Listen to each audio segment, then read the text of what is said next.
Welcome back to Film Snob HQ. The road to Avengers Doomsday continues. We are now officially in Phase 5 of the MCU, the sixth era of Marvel films.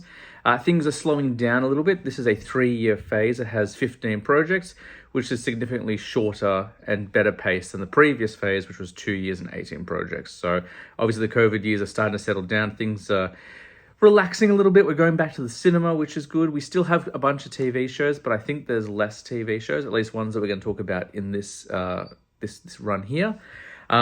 This era, I don't have a name for it yet. I guess I'm going to call it the big pivot, because in Phase 4 we introduced the idea of Kang, and Kang at the start of this phase is very prominent. And then, of course, outside of the movies, in the real world, there was some legal issues with Jonathan Majors. I don't really talk about that sort of stuff. I'm just here to focus on the stories themselves.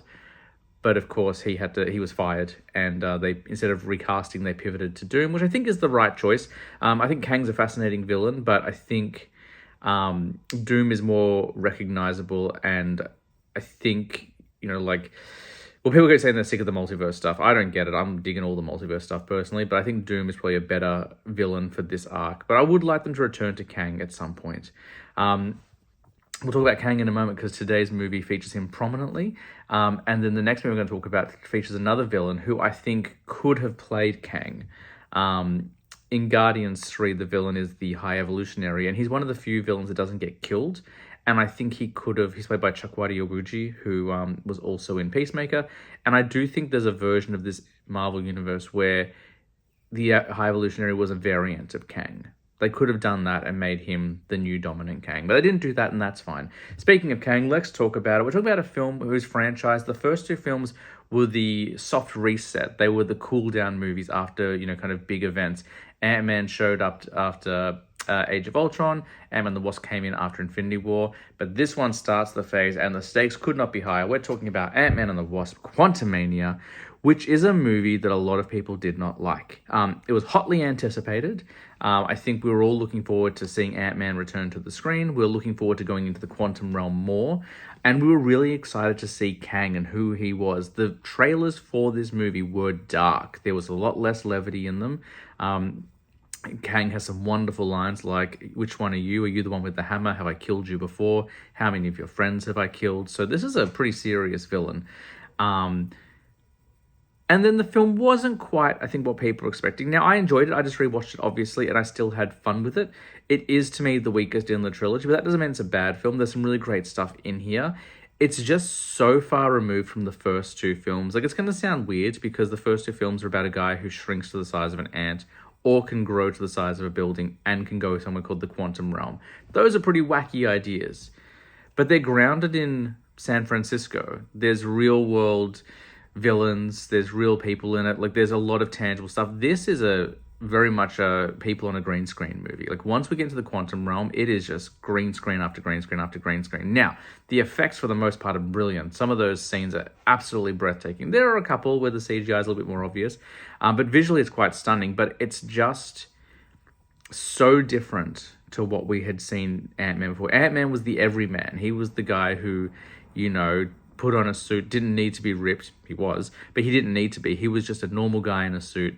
And in this one, we are going into a completely different region. And I think that's where the disparity comes. Because as much as I enjoy this film, the biggest flaw with it for me is that Kang is killed. Spoiler alert. He's defeated by Ant-Man. Ant-Man beats him.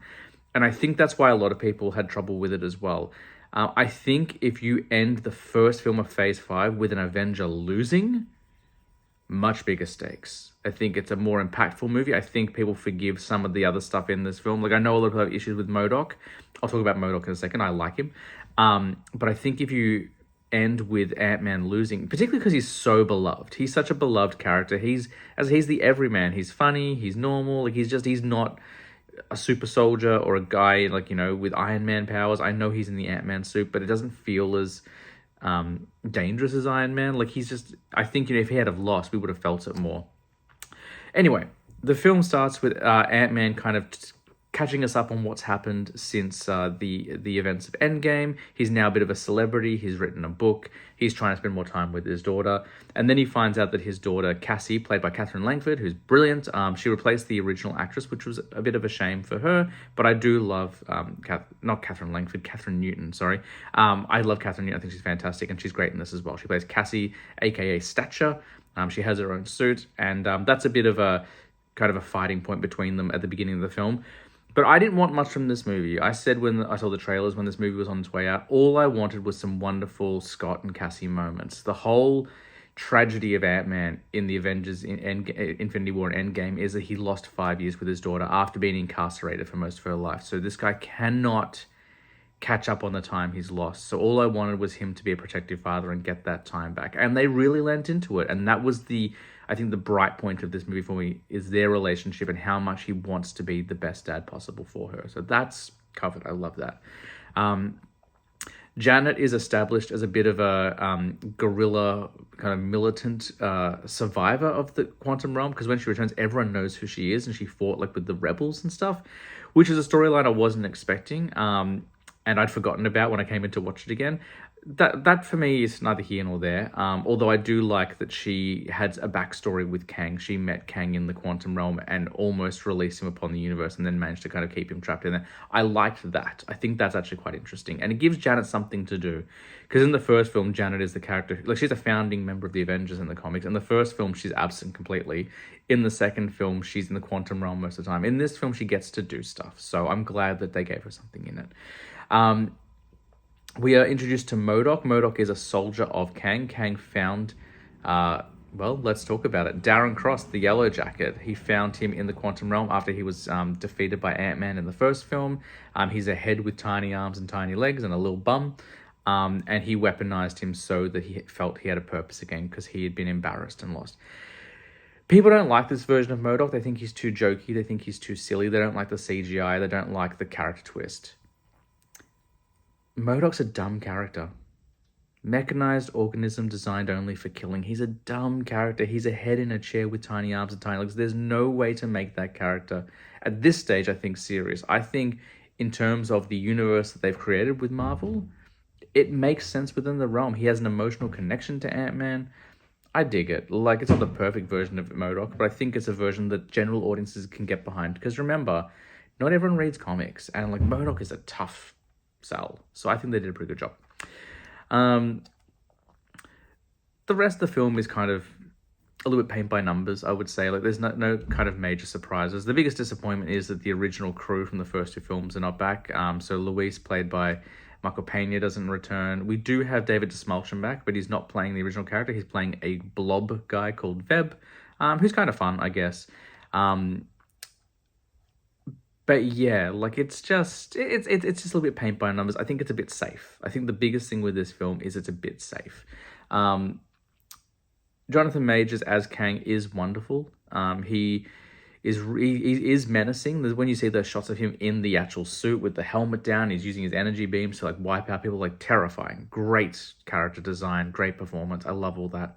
I just think the misstep of this film is letting him be defeated by Ant-Man, arguably the weakest Avenger, because that kind of eliminated the idea of threat. And even with the post-credit sequence of like a council of Kangs, I wasn't too worried. I'm like, that's cool, but Ant-Man beat the scariest one. You think Thor can't go in there with Mjolnir and knock them all out? So I think that was a bit of a misstep. But as a standalone film, I enjoy it. I think it's fun. I think there's some cool concepts. I think visually it looks great. There's some nice little twists, and the Scott-Cassie relationship is really, really fun. I like that as well. So go check it out. Give it a second chance. It's definitely not the best film, and it is a bit of a softer start to Phase 5, but that's okay. In terms of returning characters, it was just confirmed online the other day, at the time of recording, that Catherine Newton is returning as Stature, which I'm really excited for. Kang, who knows what's going on there? Who knows? And there's no other new real characters. I don't think anyone from the Quantum Realm is returning. I haven't really talked about Bill Murray. Bill Murray's in this film, but he kind of might as well not be in this film. He doesn't really, like, I feel like he was cast more for the name of Bill Murray as opposed for him to do much. He's just kind of like a playboy Quantum Realm dude. But anyway, that's Ant-Man the Wasp: Quantumania. I still like it. Next up, Guardians of the Galaxy Volume 3.